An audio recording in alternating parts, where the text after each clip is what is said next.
তো একটা আমাদের পার্সেল এসেছে, ছোটো মতো পার্সেল মিশো থেকে জিনিস অর্ডার করেছি। মানে কী অর্ডার করেছি সেটা তোমাদের সাথে শেয়ার করছি। বেশি দাম নয়, 200 টাকা দাম। গরিবের অল্প পয়সায় পুষ্টিকর খাবার থেকে তোমায় দেখি কী এটা বেরোয়, কী বেরোয় 200 টাকা পোড়া। বুঝতে পারছেন এটা কি? আমি বলছি, আপনারা দেখুন।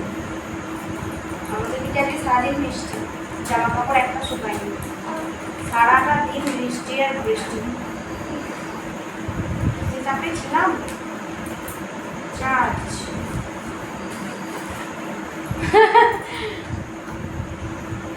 কেমন করে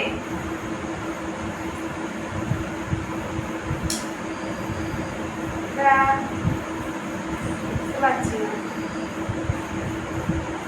এই জিনিসটা আমি অর্ডার করেছিলাম। ভিডিও করি তো খুব অসুবিধা হয় ফোন রাখার জন্য। নতুন নতুন ভিডিও আসতে চলেছে, আপনারা দেখবেন, সাবস্ক্রাইব করবেন আর আমার চ্যানেলটিকে সাবস্ক্রাইব করবেন, লাইক করবেন এবং শেয়ার করবেন। না